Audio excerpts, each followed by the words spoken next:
नमस्कार दोस्तों, welcome to Kairos UPSC right time at the right moment. तो चलिए शुरुआत करते हैं आज के हमारे यूपीएससी के डेली एमसीक्यू की। पिछले दिनों हमें देखने को मिला है कि हमारे देश ने एक बहुत बड़ी क्षति का अनुभव किया है, क्योंकि हमारे जाने माने कृषि वैज्ञानिक एमएस स्वामीनाथन अब हमारे बीच में नहीं रहे। ठीक है, तो उन्हीं के रिगार्डिंग हमने क्या किया है, एक एमसीक्यू फ्रेम किया है। आपको इस एमसीक्यू में से बताना है कि कितने सेंटेंस सही है। कितने सेंटेंस दिए हैं? 3 सेंटेंस दिए हैं। पहला, he is recognised as global leader of white revolution. क्या यह बात सही है? दूसरा, he was awarded the first world food prize in 1987। क्या यह बात सही है?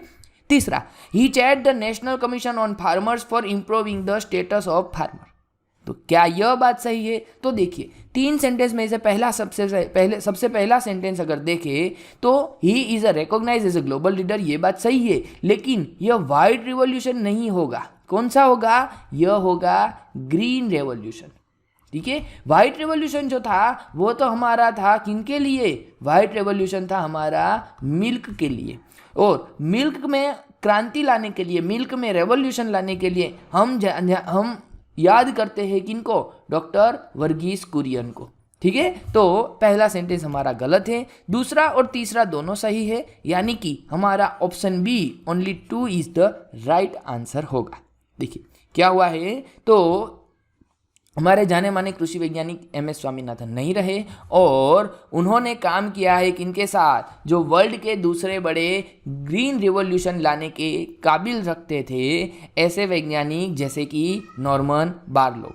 ठीक है, नॉर्मन बारलोग कहाँ के थे? चलिए बताइए। ये थे मैक्सिको के। कहाँ के थे? मैक्सिको के थे। ठीक है, तो इंडिया में ग्रीन रेवोल्यूशन के फादर्स के तौर पे जाने जाते थे एमएस स्वामीनाथन और वर्गीस कुरियन। याद रखिएगा किनके लिए? वो आएंगे व्हाइट रेवोल्यूशन यानी कि मिल्क प्रोडक्शन के लिए। ठीक है, सबसे पहला वर्ल्ड फूड प्राइज अवार्ड जो जारी किया जाता है किनके द्वारा? यह जारी किया जाता है हमारे वर्ल्ड फूड ऑर्गेनाइजेशन के द्वारा जारी किया जाता है। तो 1987 में सबसे पहला किनको मिला था? यह मिला था एमएस स्वामीनाथन को। ठीक है, इंडिया में उन्होंने जितना काम किया है उन्हीं के तौर पे इनको चेयरमैनशिप दिया गया था। National commission on farmers is an Indian commission constituted on 2004। ठीक है, मतलब कि हमारे इंडिया में नेशनल कमीशन जो फार्मर है उनका चेयरमैनशिप दिया था, और इन्होंने क्या कहा था? इन्होंने कहा था भैया A2 plus FL plus C2 के कंबाइन हमको क्या देना है? कंबाइन आपको 50% देना है। चलिए अब एक बात बता दीजिए, यह फॉर्मूला क्या आपको आता है क्या? यह किन के रिगार्डिंग है? और अगर आपको नहीं पता है इसका मतलब अभी आपका बेसिक क्लियर नहीं है। ठीक है, चलिए कमेंट सेक्शन में बताइए कि यह फॉर्मूला क्या है, और क्या इनके रिगार्डिंग कोई और क्वेश्चन आएगा तो आपको आएगा कि नहीं आएगा। ठीक है, चलिए नेक्स्ट एमसीक्यू आपके सामने है। विच ऑर्गेनाइजेशन और ministry approach the minimum support price for crops. अभी क्या हुआ है? अभी जारी किया है रवि क्रॉप के लिए एमएसपी। तो यह एमएसपी कौन अप्रूव करता है? Commission for agriculture cost and price यानी कि CACP। दूसरा है ministry of agriculture and farmers welfare. तीसरा है फाइनेंस मिनिस्ट्री, और चौथा है cabinet committee on economic affairs. तो देखिए यह डिसाइड करते हैं CACP के द्वारा, लेकिन उनको फाइनल अप्रूवल मिलता है CCEA के द्वारा, यानी कि हमारा सही आंसर होगा ऑप्शन डी। देखिए अभी रिसेंटली गवर्नमेंट ने क्या किया है? मिनिमम सपोर्ट प्राइस हाइक किया है, उनको बढ़ाया है। किनके लिए? रबी पाक के लिए, और रबी पाक में वेट और 5 और हमारे नए जो क्रॉप्स हैं उनके लिए हमने प्राइस बढ़ाया है। किन्होंने अप्रूव दिया है? अप्रूव दिया है cabinet committee on economic affairs यानी कि CCEA, जिनका चेयरमैन होते हैं हमारे देश के प्राइम मिनिस्टर, और उनको डिसाइड किया जाता है CACP के द्वारा। देखिए यहाँ पे आप देख सकते हो कि वेट है, रेपसीड एंड मस्टर्ड है, लेंटिल है। लेंटिल का मतलब क्या होगा? लेंटिल का मतलब होगा मसूर होगा। यहाँ पे ग्राम है, यहाँ पे बार्ली है, और यहाँ पे सनफ्लावर है। देखिए यहाँ पे जो आपको दिखाया हुआ है कि भैया 1400 से 2275 हुआ गेहूं का भाव, बार्ले जो है ये 1100 से 1850 हो गया, लेकिन इन सब डिटेल्स में आपको याद रखना नहीं है। आपको इतना पता होना चाहिए कि भैया इन लोगों ने क्या किया है, रबी पार्क के लिए MSP को प्लस किया है। ठीक है, चलिए नेक्स्ट एमसीक्यू आपके सामने है, recently justice Rohini commission was in news, it was set up for. अब देखिए इनको किनके लिए किया था, इनको सेटअप किया गया था रिजर्वेशन के लिए, ठीक है। और अभी आपको पता होगा कि हमारे देश में रिजर्वेशन ही चल रहा है। जैसे कि एक तो हमारा 106 कॉन्स्टिट्यूशन अमेंडमेंट एक्ट आया, ठीक है, और उनके साथ साथ आपको पता होगा कि बिहार में अभी जातिगत पॉपुलेशन सेंसस हुआ और उनमें पता चला कि भैया एससी इतने हैं, एसटी इतने हैं, ओबीसी इतने हैं, ठीक है।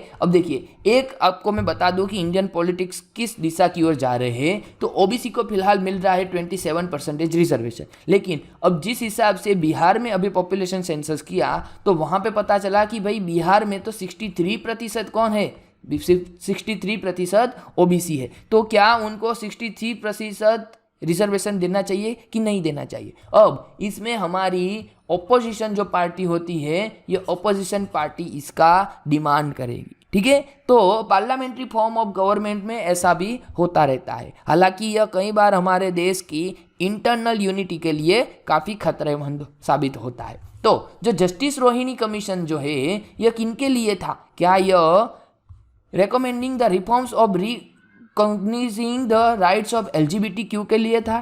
क्या यह कोऑपरेटिव बैंक के लिए था, या फिर सब कैटेगराइजेशन ऑफ ओबीसी के लिए था, या जो था women empowerment in government job के लिए था? तो इसका सही आंसर आएगा ऑप्शन सी। क्या था? तो था भैया कि जो हमारा यह पूरा पूल है जिसका नाम है हमारा रिजर्वेशन पूल, ठीक है। और इस रिजर्वेशन पूल में अगर मान लीजिए बड़ा सा हिस्सा यानी कि 27% अगर ओबीसी को मिलता है तो उनमें से भी हमें क्या करना है, उनमें भी क्या हम कुछ लोगों को स्पेशल काउंट करके हम उनको सब कैटेगराइजेशन कर सकते हैं क्या? उनको हम ओबीसी के इंटरनल हम रिजर्वेशन दे सकते हैं क्या?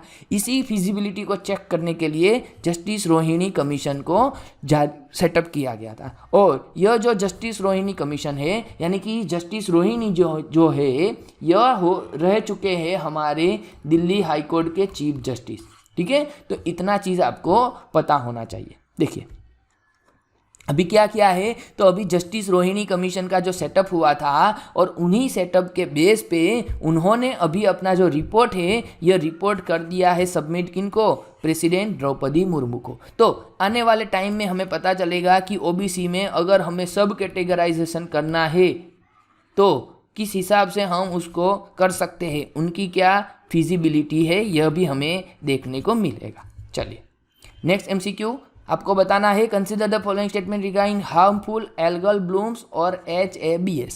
देखिए अभी क्या हुआ है, तो अभी हमारे कंट्री में कई सारे जो लेक है वहाँ पे हमें पॉल्यूशन देखने को मिलता है और उन्हीं पॉल्यूशन के बेस पे हम कह सकते हैं कि वहाँ पे जो अल्गल ब्लूम है उनका रोल कितना होता है। तो पहला सेंटेंस, दूसरा सेंटेंस और आपको बताना है उनमें से करेक्ट। पहला, it occurs when colonies of algae grow out of control and produce toxins. मतलब कि हमारा जो मान लीजिए यह जो हमारा लेक होता है, यह लेक में ऊपरी सतह तक सब कुछ यह एल्गल ब्लूम फील कर देता है, जिससे क्या होगा, जिससे जो सनराइज होती है यह सनराइज अंदर जाती नहीं है। और अगर यहाँ पे यह पूरा ढक जाएगा तो जो हमारा एटमॉस्फेयर से ऑक्सीजन का प्लस माइनस होता रहता है इस पानी में वो भी कम हो जाएगा। तो इससे क्या होगा, इस पूरे तालाब में ऑक्सीजन की भारी कमी होगी और उन ऑक्सीजन की भारी कमी के कारण जो अंदर के जीव जंतु होंगे वह क्या शुरू हो जाएंगे, वह मर जाना शुरू हो जाएंगे। It will be dead. तो यही वजह है कि जिससे हमें देखने को मिलता है कि एल्गल ब्लूम जो है यह काफ़ी कैसी होते हैं, यह आउट ऑफ कंट्रोल अगर हो जाते हैं तो हमें एल्गल ब्लूम का हार्मफुल इफेक्ट देखने को मिलता है। तो पहला सेंटेंस सही है। कई बार उनको रेड टाइप भी कहा जाता है, ये बात भी सही है। तो यहाँ पे दोनों सेंटेंस सही है। So option C 1 and 2 both are correct. देखिए यहाँ पे आप देख सकते हो कि अभी हमें पुडुचेरी में कोस्ट पे देखने को मिला है इस हिसाब से एल्गल ब्लूम। देखिए यहाँ पे आप देख सकते हो कि पूरी की पूरी चद्दर बिछाई होती है, उस हिसाब से हो जाता है। और इनमें अभी हमारा सनलाइट भी नहीं जा सकता और जो हमारा ऑक्सीजन है उसका भी हम ट्रांसपेरेंट वे में एक बॉडी से दूसरी बॉडी में नहीं हो सकता है। ठीक है, चलिए नेक्स्ट एमसीक्यू आपके सामने है, which of the following countries share boundary with red sea. देखिए रेड सी कहाँ पे आया है, यह आया है मिडल ईस्ट में, ठीक है। और पूरा मिडल ईस्ट आपको पता होगा कि हमास और मोसाद, या फिर हम यूं कहें कि इजराइल और पैलेस्टाइन, इन दोनों के कन्फ्लिक्ट में यह कंटिन्यूज बना हुआ है, ठीक है। साथ ही साथ आपको पता होगा कि अभी रिसेंटली ईरान ने कहा है कि सारे मुस्लिम कंट्री को एकजुट आके इजराइल के खिलाफ हल्ला बोल देना चाहिए, ठीक है। तो ये जो इंटरनेशनल न्यूज़ है उन्हीं के रिगार्डिंग हमें हमारी यूपीएससी की प्रिपरेशन के लिए जो प्रोबेबल क्वेश्चन है उनका प्रिपरेशन करना रहता है। चलिए तो बताइए कौन से कंट्री है जिनका रेड सी के साथ बॉर्डर टच होता है। इजिप्ट, सूडान, इरिट्रिया और इजराइल। सिलेक्ट द करेक्ट, ठीक है। चलिए पहला है इजिप्ट, जी हाँ इजिप्ट है। सूडान है, सूडान भी है। अगर साउथ सूडान होता तो यह नहीं आता, ठीक है। एरिट्रिया, एरिट्रिया भी है। इजराइल, इजराइल नहीं है। क्यों नहीं है? क्योंकि इजराइल जो है यह इजराइल का रेड सी के साथ डायरेक्ट कॉन्टेक्ट नहीं है। तो यहाँ पे हमारा आंसर हो जाएगा option C, 1, 2 and 3 are correct. देखिए इजराइल के जो टैंक है अभी गाज़ा में घुसने की शुरुआत कर रहे हैं, और इन्हीं के बेस पे अगर हम रेड सी को देखें तो रेड सी में Djibouti, Egypt, Saudi Arabia, Sudan, Eritrea और येमेन की बाउंड्री शेयर होती है। जैसे कि आप यहाँ पे देख सकते हो, ये रेड सी दिख रहा है, यहाँ पे आपको इजिप्ट मिलेगा, सूडान मिलेगा, एरिट्रिया मिलेगा, यहाँ पे जिबूती मिलेगा, यहाँ पे येमन मिलेगा, और ये बड़ा सा कंट्री सऊदी अरेबिया है, ठीक है। हालांकि कई लोग ऐसा बोलते हैं कि भैया यहाँ पे इजराइल की बॉर्डर भी शेयर होती है और जॉर्डन की बॉर्डर भी शेयर होती है, क्योंकि यहां पे गल्फ ऑफ अकाबा जो है, क्या आया है, गल्फ ऑफ अकाबा। लेकिन यह गल्फ ऑफ अकाबा को कई लोग सही नहीं मानते हैं, इसीलिए कई बार ऐसा देखा गया है कि इजराइल और जॉर्डन को रेड सी के नेबरिंग या रेड सी के बॉर्डरिंग कंट्री नहीं माने जाते। नेक्स्ट देखते हैं। नेक्स्ट क्वेश्चन आपके सामने है, द हिस्टोरिकल सेंथामंगलम, क्या लिखा है, माफ कीजिएगा अगर मैं इनका प्रोनाउंसिएशन गलत कर रहा हूँ। सेंथामंगलम फोर्ट टेम्पल जो है ये कहाँ पे आया है? क्या तमिलनाडु में है, केरला में है, आंध्र प्रदेश में है, या फिर कर्नाटक में है?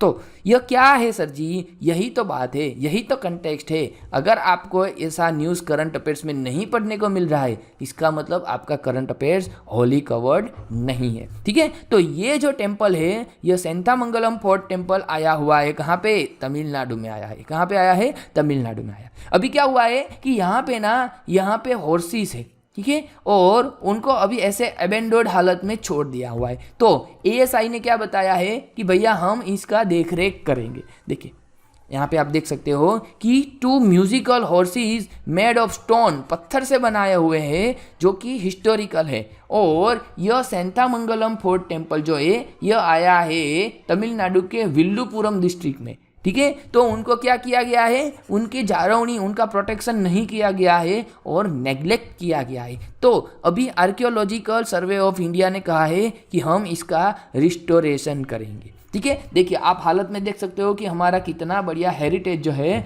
उन हेरिटेज की हम सही से कंजर्वेशन भी नहीं कर रहे हैं, ठीक है। चलिए तो हमारे लिए यह इम्पोर्टेंट है कि यह क्या है और कहाँ पे आया है। चलिए आज फिलहाल यहीं पे रुकते हैं, फिर मिलेंगे आने वाले टाइम में। तब तक के लिए धन्यवाद, थैंक यू।